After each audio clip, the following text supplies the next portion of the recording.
mid-range as well.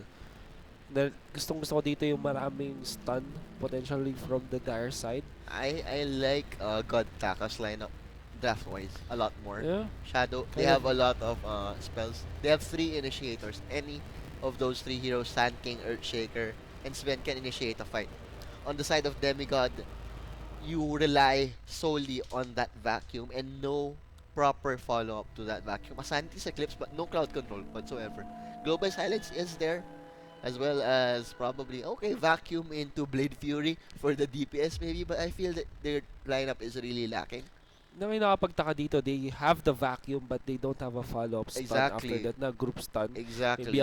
Maybe sabi mo, Slardar could be potentially be there. Maybe Stolen Fisher ba dun ba sila asa dito? Yeah, it's very situational. Yeah. You won't always steal a Fisher. Now, let's see. Look at the battle pass levels on these guys. Parang sponsored na at this point. So ito na nga mga chong, second game na natin dito. This is another best of 1 semi-final matchup. Ang ating laban na dito is gonna be Demigod versus God Taka. So who is the one true God? Tingnan natin. So now, on the Radiant side, you have the Demigods, Kirarasama with Darkseer, Guts with the Outworld Devourers, Zen, Zay, Rubik, and VK on the Silencer, and Lit will be your Juggernaut. Sa side naman ng God Taka, that is Jester Bennington, DotaX2.com. Rest in peace, Jester Bennington. Yep. Mahal na mahal ka ng maraming tao. Thank you for the music. Elizabeth Chan on that Earthshaker. Taka, the actual God Taka, okay, on that Keeper of the Light. SSJ Rose on that Sand King. And R. Simply R on that Shadow Fiend. Yeah. Shout out na kay Sofia Vallejos, kay Mark Chester at Moy Eastwood. Shoutouts. At binabati na naman. Happy birthday kay Kuya D. Siyempre. Ay, actually, I'll go check. Go ahead. Natin yung Twitch chat nga natin kung kumusta ang audio, kung nag-improve ba. Kasi we want the best viewing experience para sa inyong lahat sa OMEN by HP eSports Tour in partnership with OMEN by HP, presented by Mineski. So this is the second semi-finals of the day. God Taka versus Demigod. Now we're up to the game. Quick smoke dito para sa Dire side. Very advanced. Actually, they will not TP. It's just the Keeper of the Light laying down a very aggressive ward, but they kind of missed out dito na may ward sa may mid lane. Sneaking another ward dito ang ating Keeper of the Light. So both teams with a good setup para sa kanilang wards dito. Both teams din ay hindi spotted na kanilang kalaban dito. On warding, sabi nila wala daw right side sa audio, sa stereo nila. So puro left lang daw ang naririnig. Uncle will tumbler niya daw. So yung ba yung ininuman mo kanina? Oo. Nako. Ano yung ibig sabihin nun? Parang si Jam pala yan eh. Jam JZ. What's up sa'yo, parin tol, na napaka-active. And shoutout din sa lahat ng iba natin, si Pablo J457, Champy, si KNSD, si Champy, Spinarak, Spinarak, si Kayen Sendi, si Senpai Moko. Ang ganda ng pangalan, Senpai Moko. Wala pa rin right side. Yun daw yung naging problema. Wala daw right side. Tsaka siguro nawala na ba yung static? Siguro nawala na nga yung static. Yeah, maybe. Anyway, the battle begins. So wala akong aggressive dito na maneuver from both teams. No stealing of the bounty room shenanigans. Even lang. So lane matchup, it's gonna be the offlane Shaker, while offlane Shaker and the support Sand King. Okay, a Sand King, Keeper of the Light, and a Sven likely won't get a lot of farm. We'll focus on that Fisher farm lang. Kasi the moment he outsteps his bounds, very easy kill. Sven, Earthshaker, and Keeper of the Light. Now SSJ Rose is gonna be the Sand King again, spotting out this Kirarasama. Ngayon, look at that. Tatlong Iron Shell lang kanya na iba to. Now, he's having trouble kasi pag gagamit niya na Clarity, na-cancel agad. Oh, Earthshaker getting gone upon. Yeah. Look at that early aggression. So, again, this could be a turnaround though. The Fisher connects on 2. Keeper of the Light, eliminate one more hit kay NVK, but no. Fisher working against them could have been a kill. Mabilis ang movement speed ng Keeper of the Light. Siyempre, nakakabayo yan. definitely. The top lane, it's gonna be the Sand King initiating onto the Darkseer. There's the additional stun mula dito kay Sven. Wala nang mana ngayon si Kirara Sama. He doesn't have the surge as well. The will be activated, but SSJ Rose Borrow will strike reach up is with Borrow Strike. available. Borrow Strike will be there to connect. And one more hit mula kay Chester Bennington. And he takes RIP. first blood. Yep, Sana yep. mag-linking spear. Yeah nga eh. Saktong-sakto yun. Butala. Mid lane, 1v1 dito. OT and Shadow Fiend. 1v1 mid is something na bihira ko na makita para sa Swarley. Oo nga eh, kasi parang ngayon sa meta ito, 2-on-2 talaga. No? Ang mid lane. Bakit daw usong OD sa Cagayan? Joke ba yan? Hindi. Like, Bakit force? nga daw? Okay, Kasi kala ko may follow-up na sagot. for second straight game na natin nakita yung OD. Tama. Let's see. Well, Sand King could rotate as well as NPK the daw. Rubik maybe. 16 HP against Keeper of the Light. Wala siya. Nakakabayo yan. So mahahabol mo my siguro yan. catch The up. movement- Naspatan siya. Actually, The naspatan move siya. speed is there. Wala No pang shrine shrine. available. Going for that ancient T9.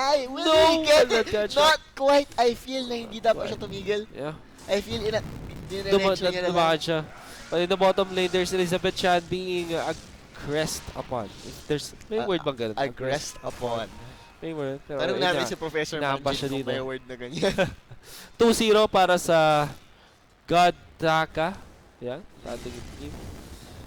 And weirdly enough, parang these two heroes, OD and SF, very easily gankable at the mid lane. Their Yeah. support staying away.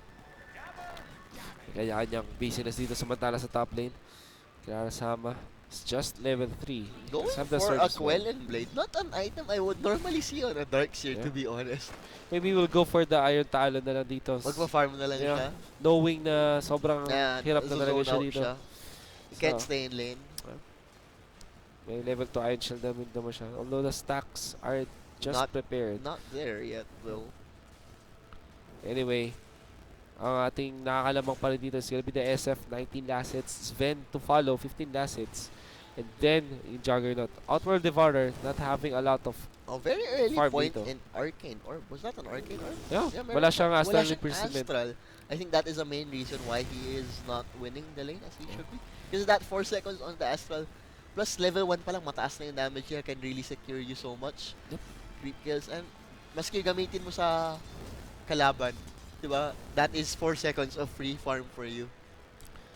Elizabeth Chan in the bottom lane dito. Nahuli ng telekinesis. Hindi siya Mark Cliff.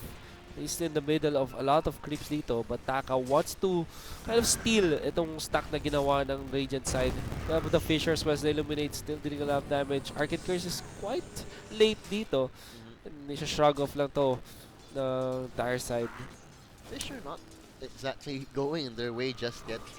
Parang kanina, parang second time na to na hindi na-connect properly yung Fisher niya. Look at that. Elizabeth Chan just nakaw lang dito ng stack. Samantala sa top lane, it's the Sven. And very interesting pull. Wala dito sa in-open Darcy up dito. nila with the Quelling Yeah. Blade. Pinuksan nila yung Quelling Blade and Magawa gets nga two yan. creeps. Magawa Yeah. nga yan. Why not? I think it's a safer pull. Yep. Kasi hindi siya madadrag into the lane, giving it vision for the enemy. So, madali yung syempre, mas safe ka dun din sa lugar na yun. Anyway, 2-0 pa rin tayo dito. Still, Interestingly, 2,000 ang kalamangan ng God Taka oh, dito. Parang Swarley, I really is- see this at the start of the And match. OD going for that, dialing back on that Midas, I feel going for that Midas would have been a lot easier with that Astral Imprisonment. But anyway, bar strike to connect and the race. Easy pickings dito para sa Shadow Fiend. That's the third kill para sa dire side. God Taka. Iba rin yung utility kasi ng Astral Imprisonment, especially if you have a teammate wrapping around for a gank. Yep. It really secures it. But yeah, let's see if his risk, unorthodox build pays off. Ang pinakamalaking problema doon is actually nag-aaral siya naman na problems. But on the top lane, it's gonna be Chester wanting to be aggressive against the Darkseer. But the telekinesis move there, although the Sand King nandito na, the bar strike to connect, and the body blocks, one more hit. Takes down that silencer. And actually 2 points sa Chaos Bolt din Stormhammer, I mean, So Sven. I guess he wants to fight. That is like the only logical reason. Yeah, damage, 75 Big damage difference. difference, yeah. Well, stacks are getting created for him. Maybe he'll just go for that value point in the Warcry for now and go for the cleave afterwards, I would say. OD though wants to kill the silence Shadow Fiend, but Shadow Fiend with Windlace, sama mo pa yung And boots of speed Shrine. dito. And the Shrine is available. Yeah. Tamang backpackan lang, Yeah. min-maxing from the Shadow Feed to make sure he gets the most out of that Shrine. Taking out that Aquila. Actually, hindi pala siya kumuha dito ng kanyang bottle. By the mid lane, look at that. No, Outworld Devourer once again getting caught. Talagang no rest for the wicked dito. Samantala, sa may And a bottom. very early point in Sanity's Eclipse as well. Pretty weird. Pretty weird. Unorthodox indeed. Outworld Let's Devourer see. I dito. mean, gumana siya for a bit kanina nung na-zone out niya yung Shadow Fiend, forcing him to use that Shrine. But so far, not really paying dividends itong investment niya into his skill build very early on. Here comes some sort of rotation dito, but they were spotted by the ward. Sa may mid lane. While in the bottom lane, there is a two-man gank squad aiming to get the kill onto Juggernaut. Question is, do they have the chain stun? Stun number 1 connect, but tomorrow's strike will not. A Because of the Blade millisecond Fury too late. illuminate as well. Hindi rin tatama dito. A millisecond too late. Sa chain stun dito ng dire side ng God Taka. I think masyado niyang umasang ma-maximum. Yeah. But that is a level 2 borrow strike, so maybe he really just wasn't in the range. Is quite true. In the top lane, Sven dito Sven, just farming. Sven and freely. Shadow Fiend are just farming whatever they want.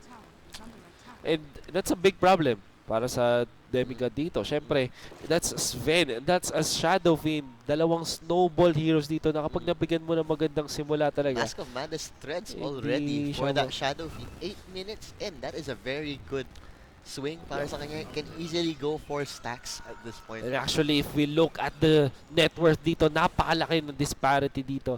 Bukod sa nakakuha din kasi ng kills, yung God Taka dito, maganda rin yung kanilang laning mechanic, meaning to say, yung kanilang paglasit dito, hindi sila masyado nagmi-miss. And that's the converse dito para sa side ng Demigod. Even the last hitting other tower, tong Juggernaut, hindi ba nakaka-miss pa rin siya. No. And this is why yung net worth wise dito, sobrang lamang yung Sven. If you just look at our net worth chart. Alam mo bakit Direct. nanalo ang God Taka sa Bakit? Demigod? Kasi Demigod half God lang. That's true. Pwede naman. Walang kwentang show.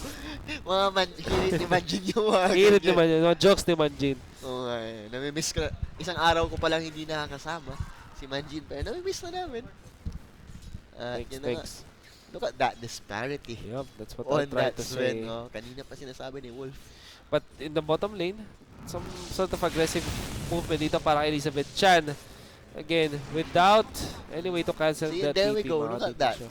One stun available on the whole team. Hindi pa nag-Astral Imprisonment. Sand King, OD. para strike connection dito para sa Outworld Devourer. No Astral, not gonna be needed. Anyway, because the race will be there. It's the last word, pero mukhang mapapasama pa si NVK dito. Maro strike, but it's an early Yules para sa Shadow Fiend dito. Let's go for the Spirit Bomb, but now killing spree na si Shadow Fiend with 2 raises to take down Silencer. Early Yules, 9-minute Yules dito Oo nga eh. para sa Shadow Fiend. Not an item we I mean like siguro sometime back. Yeah, a year ago or 2 years a year ago. it was a super popular item, but recently Yeah. not anymore. Top lane, there is the movement dito para sa Darkseer. The stun connect. Chain stun mula dito sa Sven plus Maybe he will go for the Aghanim Scepter build, I would say. yeah. Maybe. Spirit Bomb. Yun nga yun eh. Dati diba Blink tapos Spirit Bomb. And with the Aghanims, really helps his sustain. I also like how this Keeper of the Light is playing very aggressively. Usually you see a Keeper of the Light playing very, very defensively. Look at that. 3 points into Illuminate and none on Mana Leak. He really makes those Illuminates count.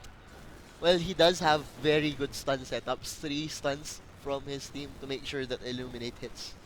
So yeah, good teamwork all around sa side dito ng God God Taka. Taka. Sabi ni Jam JZC, nami-miss ko talaga yung kambal ko. Oo nga naman. we wish you were here, Manjin. Oo nga, pare Manjin. Tama na Rampage. Bottom lane.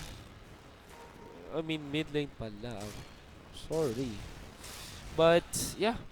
Spirit Bomb again connecting dito sa Silencer down for the count, overstepping his bounds. No more mana for Shadow Fiend. Look at the Sand King dito. Such Napaka-aggressive. boxing out. Yeah. Rubik na dito lang sa sideline. Now he will be punished because of it. There's the Astral Imprisonment. And the follow-up. At nandito na rin si Silencer to... And punish first kill of the game para dito First sa kill of the Demigod. game. Now, nag-aabot si Darks here, but level 2 vacuum not gonna be enough. In the bottom lane, Lit almost takes down Elizabeth Chan, but might go for King or Taka. The Taka Yo. the Taka god Kasi himself God Taka siya eh. namatay. Slash to the face. Samantala, top lane, it's Chester taking down the tier 1 tower. Threads and Mask of Man and Nako. Dagger at this point. That is impressive form, I must say. Another kill. Dito, there is that Yule Scepter. No more further follow-up dito. R is now 5-0 and 1. Manning up against OD but might get punished. Here comes the Rubik. The setup, as you've said kanina, wala, not present kanina, but now it is present. Sandy's Eclipse, not nearly enough. And Taka is gonna TP out to save his teammate, and that's Guts not getting the kill. No, pero look at Epicenter, Barrow Strike. kinasa na dito. There is the Barrow Strike, and that's the OD down once more. Mukhang maghabol pa rin sila. Arcane Curse dito applied para kay Sand King. Last word will be activated as well. Barrow Strike hindi aabot dito. Na-silence na siya. Illuminate to connect on the silencer. Uses there para sa, well, sa Rubik. The Barrow Strike though, it's not gonna be enough to take down Zen. But that is actually gonna be the Shadow Rays from downtown ang makakapatay dun sa Rubik dito. So 2 for nothing. 2-11 ang kill score natin dito. 2-12. Meanwhile, somewhere around the map, it's gonna be the Sven taking down the Juggernaut with the help of the Earthshaker. Oh my god. The stun lock is really definitely para sa side now. Taka God. Taka God. Iba talaga tong form ni Chester Bennington doing his namesake proud. Yeah.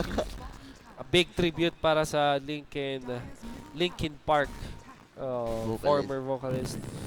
Only kulang na lang is the Lincoln Sphere if you will so take that, but although smoke dito na-cancel agad ng Rubik, but there comes a blink in the Barrows. Ooh, and that is deleted. Ang Rubik na yan. At nandito pa si Lit, nag-TP siya dun sa shrine, napapaligid siya ng 4, nira-right click lang siya kahit meron siyang Blade Fury dito, and no. R and will extra take 75 gold may for 75 Sven. gold pa Ginamit niya pa yung healing ward. Oh no, it's a Questionable, disaster. very questionable. Actually, thinking about it, Lincoln's Sphere won't be a bad item para sa Sven, given that their only real disable is the telekinesis and the astral imprisonment. Both are cancelled by that Lincoln Sphere. Now Shadow Fiend, meron siyang Yule Scepter dito, meron din siyang meron din siyang Requiem Souls, pero ma-Arcane Orb siya. I mean, called it's not Arcane Orb, that's Astral Imprisonment. Shadow Blade now up on that Shadow Fiend. Very interesting progression dito after that Yule Scepter. Going for the dagger next. So really just all about mobility itong si Shadow Fiend. Swag. Sobrang swag. This is sobrang classic. Dated 1 or 2 years ago. Kung saan usong-uso ang Spirit Bomb Shadow Fiend. They're not even going for that Dragon Lance. Oh no. Chester finds another target dito. Will take down that Rubik. GA as well as the Madness committed. And Echo Saber Samantala, up 15 minutes. So much items. Earthshaker with a Blink Dagger ngayon. Oh no. Shadow Fiend finds the Silencer once again. 3 hits lang niya. Parang tumigil na siya. Accepted niya na yung fate niya eh. And look at that. Very late Midas. 15 minutes for that OD. This is bad para sa tingnan mo anong gold per minute ng Sven na yan. Although he's being aggressive right now. Samantala, nakakuha siya ng tier 2 tower. Samantala, tier 1 tower naman na napatumba nung 4 pa. Fiend rotating over to the bottom lane. That Yule Scepter dito, pero natitelekinesis siya. There is gonna be the last word committed. A lot of damage being dealt, but still not gonna be enough. In the top lane, there is SSJ Rose wanting to kill the Juggernaut. Of course, with the Blade Fury, hindi sila makakuha ng kill. So, wala pa rin patay dito para sa God Taka. And now they want to be aggressive dito sa may mid lane. OD, some split push potential. Pero I don't think nighttime vision. Yeah. Oh no. Just the commitment. Echo Slam will be there. And kala the ko down once again. Elizabeth Chando Oh no, will still die, But but that is a mid for an offlane. So pabor na pabor. pabor na pabor Pa nga rin sa naman. Taka. God. Now they spot the darks here, but no more carries to help him out. But yeah, position 1 for position 3. Any time of the day, will take that trade. So 15,000 net worth lead, 16 minutes pa lang mga chong. So 1K Ganto net kadurog. worth lead per minute halos. Ganto kadurog. Binabati natin Alaman. si Cesar2106. As far as I know, yan si Bimbonatics. Oh, si Bimbonatics. Ang napaka-fanboy ni Ryan. JQ. Balita ko na block nga daw si paring Cesar. Blinak siya Eh, ni Bimbo. Oh, ewan ko, siguro masyado na siyang Nag-reach out. masyado na siyang sabihin nating aggressive. Parang bimbong-bimbo na. Oh, Parang idol na niya. Oo nga. Huwag ka masyadong aggressive parang Cesar. Kung gusto mong replyan ka ni Idol of Memes, let time tell. Kumbaga. Ayun na. Life advice Life advice. from Uncle Wolf. Tama. Ano ka lang, relax ka lang lagi. So gonna be the dire Radiance ka dito. Pero dumaan lang naman si Shadow Fiend. They are not actually wanting to take the Roche. Does have the haste. Oh no, silencer na naman! 1, 2, 3. Oop, hindi tumama yung race. Could be a counter though. Darkseer steps in the wrong neighborhood, I would say. He does have the mech now. So no kills done sa nangyaring palitan na yun. Here comes Chester. Echo Saber plus Going for Big that Dagger. blacking bar. So, 1,300 gold away from that blacking bar. Such impressive farm really being shown here by Chester Bennington. He is the Sven. And he is 4-0-2. Samantala, Shadowfiend 8-0-1. Cores really. Like as you said from the early game, 2 snowballing heroes. Oh. And snowballing they are. Yeah. Ano ang sagot para sa Demigod dito? Sobrang lumiit na kanilang mapa. It's even Taka o the Keeper of the Light na nakapag-farm ng freely. Now casting the Illuminate. And 900 gold away from Hit. his Aghanim Scepter. Yeah. So, Good timing. could be the next big item for them before they go for that high ground push. Now, Chester Bennington wants to move on onto Roshan. Nakakuha siya ng Arcane Rune. So, okay lang din na gumamit siya ng GA for this one. Look at the damage mula dito sa ating Sven. There is no way to defend this. Oh no, SF finds the Darkseer. There's gonna be the use being applied dito. Spirit Bomb, it will connect! And Tamang swag. right-click delete. Tamang swag talaga to si, si R. Perfect timing from R dito to land the Yule Scepter into the Requiem of Souls, and on top of it, nakakuha pa ng Aegis of the Immortal. Ang dire side, that's God Taka. And Sven has, not quite in the BKB yet. 200 gold away, so after this tower, that will likely Look be at that! Aggressive link dito mula sa Shadow Fiend. Fisher to connect. Ang gandang harang din. 1, 2. One more hit will secure the jump. But here comes Chester Bennington. 1, 2, 3. And the Echo Slam will be there. And look at that jug. Hindi man lang nakapagbato ng kahit ano. And just like that, 4 down ang napatumba dito ng God Taka. Oh, really playing Oh. out of their mind. What? This could be game. Parang Swarley. This could, yes. 20,000 net worth lead. Aegis is still up. God's strength has been. Oh no, look at that. Even finds the Darkseer. 1 down agad. Yule Scepter defensive dito para mapigilan ang OD. And look at that! Lahat Just na lang binubura. Isang human eraser si Ito. Chester Bennington Oh dito. my. Look at that. Barrow Strike again to connect dito para sa Silencer. But Chester Bennington activates the BKB. Wants to chase. Look at that. 2 hits. Wala dito kay Sven. Activates the Mask of Madness and turns his attention dun sa Torre dito. Wala na siyang God Strike. But I doubt that would matter. Because now, they have free reign over this mid lane.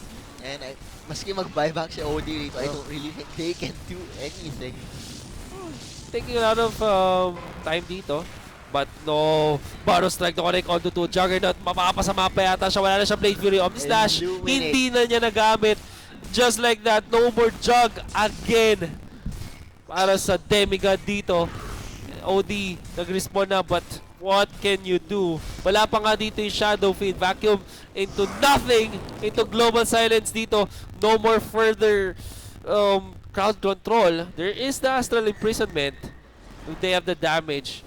Meron pang Aegis dito. Look at that. It turns around. Kills that Silencer. At magandang blinding light dito para hindi makahampas yung OD. Good Astral para mapigilan yung Barrow Strike dito. Still, here comes the SF. And, well, their ages will be popped. Shadow Fade, Requiem of Souls will be there. But here comes Sir Benton once again. Lahat na lang ng hero dito. 2 hits lang sa kanya. Still chasing Fisher to connect on the Rubik. Still chasing Barrow Strike and 1 hit. Mula dito kay Chester Bennington. 29-3 and GG has been called. Nag-top out na yung Demigod. Ayaw na nilang makipag-Dota Sa Taka Demigod dito sa Taka. Kasi nga, Demigod lang talaga sila. Pero that was a very impressive game from the Sven and the Shadow Fiend. Really playing a perfect game. Total and utter domination mula sa Taka dito. Hindi pa rin natitigil ang laban. And actually, kinancel yata nila. Still, GG has been called.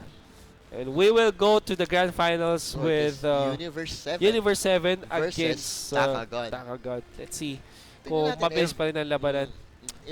Kung magiging close pa rin or if Taka God will play as dominantly as they have. Medyo nahirapan pa yung kanina eh. I wonder why they're still going though. Nag-cancel ba sila? Nag-cancel yata sila. Or maybe bug, but again, if you say GG, it's still GG. Kada mo sabihin mo. And they're gonna DC na lang. Yeah, so I guess that's it for our second game. It's gonna be Taka God advancing to the grand finals. Top out mula sa Demigod dito. Sabi mo nga, dahil sila ay Demigods lamang, they bow down to the God. The Real Taka God. Taka God. And yeah. There we go, Silencer. Hindi pa namalis. Finally calls that last GG. A bit of sportsman-like behavior. Sportsmanship pala. Maling salita. Meron namang sportsman-like na word yun. Meron ba? Unsportsman-like foul. Oo. Oo nga pala. Basketball. Yep. From Dota to basketball. Really quick. Yep. With Uncle Wolf. Yeah. So, I guess that's it for game number 2. Again, this is the semi-final matchup. Mag-advance sa grand finals ang Taka. And this is again OMEN by HP eSports.